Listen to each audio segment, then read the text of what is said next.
special guest speaker, and I'm not the best person to introduce her. Maybe you are. Co-director of The Big Fix, which premiered last weekend at rave reviews and packed houses. Co-director of Freedom, which came out a couple months ago. And all-around amazing activist, Rebecca. Thank you. Thank you. I'm so happy to be here. Yeah, I really acknowledge you guys for being here and occupying Venice and keeping it alive. You know, if there's ever a revolutionary group of people, it's here. And I'm just so blessed to live here for so many different reasons and blessed to be in your community.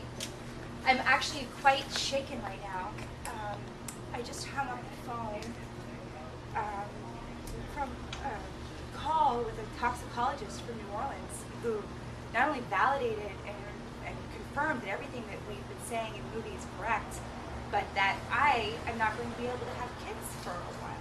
So I'm a little shaken by that, and I will tell you why now. So I was going to come here and read you this poem, but I think instead I'm just going to share what I've witnessed in the last year and a half and why what we're doing is so important, why what you're doing is so important, and then just read just a tiny little bit of my poem. So a year and a half ago when the oil spill started, there was a loud demand from our community, for Josh and I, because we did the movie Fuel, to go down to the Gulf and document what was happening, because we were getting reports from members of Josh's family in Louisiana that what we were seeing on the media, surprise, surprise, wasn't what was really happening. So we organized this big march for clean energy down in New Orleans. We brought Peter Fonda down with us.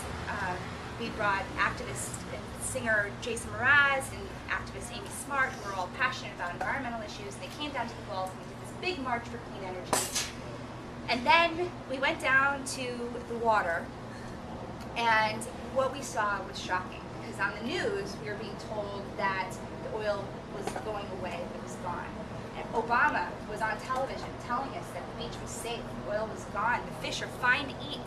Come on down, tourism is open, we're back in business.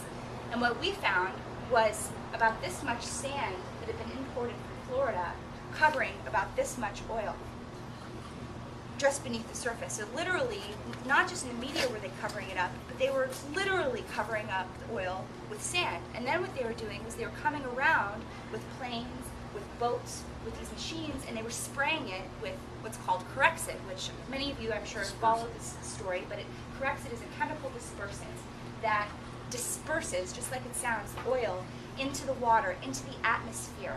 So when you're standing near the water, instead of seeing the oil in the water, you can't see it, it's invisible, and it's in the atmosphere, and you're breathing it in, and it makes it so that it latches on to any biological organism, and then it changes the RNA of that organism.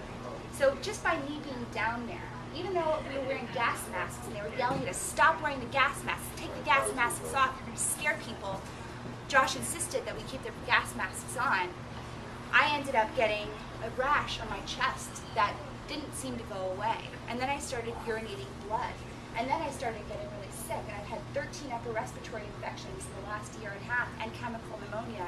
And all of the skin on my feet started peeling off. Now you have to understand, we were interviewing experts, and they were saying, oh no, Corexit is less toxic than salad dressing. I mean, they were telling us that. We were interviewing the head of the Department of Fish and Wildlife, and they were saying, oh no, we've done thousands of samples on the fish, and the fish is fine.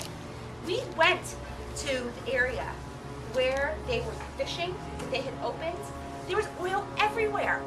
We could see the oil in the water. There's dolphins swimming in the oil. Now, what people don't know is the reason why the fishing grounds were so promptly opened after the oil spill started was because, let me ask you this, how many people here eat chicken? I can't lie. So, the main feedstock for the poultry in this country comes from what's called manheatin, which is a fish in the Gulf of Mexico. So the reason that they demanded they open and back up those fishing grounds and they start fishing right away was so that it wouldn't disturb the poultry industry in our country. So what we're starting to see already, and the toxicologist who I just spoke to was staring at a black shrimp that had no eyes. She was looking at red snapper. In fact, I brought with me some pictures. This was taken less than 8 weeks ago. The shrimpers are reporting that the shrimp have no eyes, that they have ulcers on them. This is just one of, we have so many pictures that are coming back to us like this.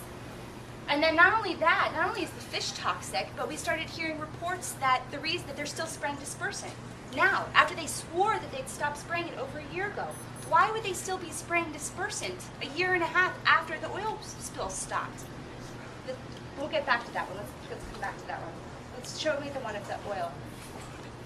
This picture was taken in September, directly above the Deepwater Horizon oil spill site. This is Yes, 2011, September 2011. Right here, you see the little white dots on the bottom? Those are whales. And that it's illegal to fly above the Deepwater Horizon site. They've made it completely illegal to photograph what's actually going on right now. This was taken by Wings of Care, a woman named Bonnie Shoemaker. She just violated the federal government's ban on flying over the site. She flew over and took these photos. So basically what's happening is when the fish are coming in like this, the fishermen are being told to turn it in and not report it. And the people that are continuously reporting that the oil is leaking are being told, oh no, that came from 11 miles away from a 5-gallon leak. Now you tell me if you think that looks like a 5-gallon leak from 11 miles away. In addition, there are thousands and thousands and thousands of sick people that are down there right now today as we speak. The toxicologist told me not to have children.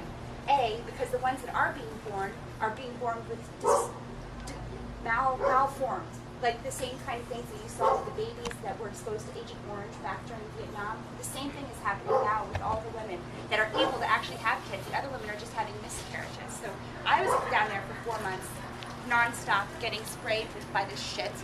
And so now I've been exposed, and I have an irreversible skin condition where for the rest of my life I cannot expose this skin to the sun. I'm one of a handful of people that have actually gotten a doctor to write a letter saying that it's from exposure to oil dispersant because the doctors down in the Gulf are afraid to talk. The people down, the fishermen, are afraid to talk. People down there are still seeing airplanes spraying corrective right now. To this day, we have a video that was taken 6 weeks ago of an airplane spraying dispersant along the Gulf of Mexico. So there's a major, and so let's see the picture again of the people. This is my chest, taken 4 different times over the course of the last year, from just being exposed to the sun for less than a minute. And on the right, you can see the ulcers that women and children and people all along the Gulf right now are continuously getting because the oil in the Corexit is not only in their atmosphere, but it's in their rivers and streams. It's in their water that they're drinking. They get their water supply from the river. They're drinking this stuff, and they're having reports of high levels of only compounds that come from oil showing up randomly in people's swimming pools because it had gone up into the atmosphere and then rained down this toxic steam rain on people. So why is this relevant to what's going on right now? Like why would we care, right? Because just these poor people down in the Gulf of Mexico, it doesn't really affect us, right? Well, it does affect us. I mean, obviously for the higher reason that we're all one and we're all connected and we are these people. But also because there's been a major cover-up and these people who have been harmed by BP are being told that there's no documentation that can link what's happening to them to the oil spill. And there's a major, major lawsuit that's coming under play that's going to start taking place in February. And BP, you better believe they're going to spend more money defending themselves so they don't have to pay large fines than they'll ever spend protecting the people of the Gulf. And the only reason that they sprayed that dispersant is because for every gallon of oil that they would have collected, they would have had to have paid a fine. So they were talking like $20 billion that they would have to have paid for every single gallon of oil that they would have collected. But instead, if you spray it, you can't see it. Therefore, you can't be fined for it. And that was part of the reason they did what they did. But we're going to start to see that, I mean, it's affecting us right now. Each one of you that said that you eat chicken, you're eating toxic fish that were collected from the Gulf right now today. It affects all of us. Not only that, every time that you want to go somewhere, how many choices do you have on how you get there? How many choices do you have when you go to a gas station and you want to fill up your car on oil? One choice. It's not really a choice. It's petroleum and that's it. Diesel, 87, 89, 91, gasoline. Those are the choices. So why Occupy is so important is because the oligarchy that controls how these oil cleanups are being cleaned up, oil spills are being cleaned up, who controls the actions that our government is taking. I mean, Obama said that the fish was safe. Obama said that the oil was gone. Obama said that it was safe for tourism to happen down in the Gulf. He said he swam in the Gulf. He didn't swim in the Gulf. He swam in a freshwater bay set off of the Gulf. He lied to us about the safety and the well-being of the people in the Gulf of Mexico. Now, I don't blame Obama. I don't think that Obama's a bad guy. I think that he's a great guy. I think he's a fine guy. But my opinion is he's a fine guy. But he is in a system that is broken. We are a part of a system that is broken. And the point of that system, as demonstrated, is to put profits above the well-being of the people. And I have witnessed that. I'm experiencing that. I want to have kids, and I can't right now because of what my mission was to go and show people why this is so important. So again, I don't blame Obama, but he is a part of a system that doesn't work. And unless we occupy, unless we take over, unless we realize that they are there because we put them there, they're there to represent us and our well-being, then we're going to continue to see more of the same. We're going to continue to go to gas stations and only be able to fill up with petroleum and put more money back into the pockets of the people who don't care about us. We have to take space. We have to take ground. Every time we've gone to New York and we've seen those people occupying, you get the sense for the first time that we have the power.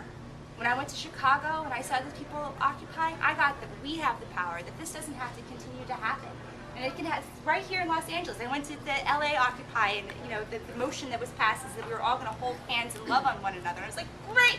If that's what's getting accomplished at Occupy, then I am all for it. Because we've got to have a forum where this kind of information is important. Because at our press conference last week, where we had toxicologists, we had 2 people whose son and whose grandson just died this morning, who lives down in the Gulf. Myself, and we had Tim Robbins even there talking about this issue. Fox was there, CBS was there, ABC News was there. None of them played it. They all recorded it. None of them played it. It's the same thing that's been happening with Occupy. This important, vital information that will empower us as a people has been withheld. So that's my rant about what I've witnessed in the last year and a half.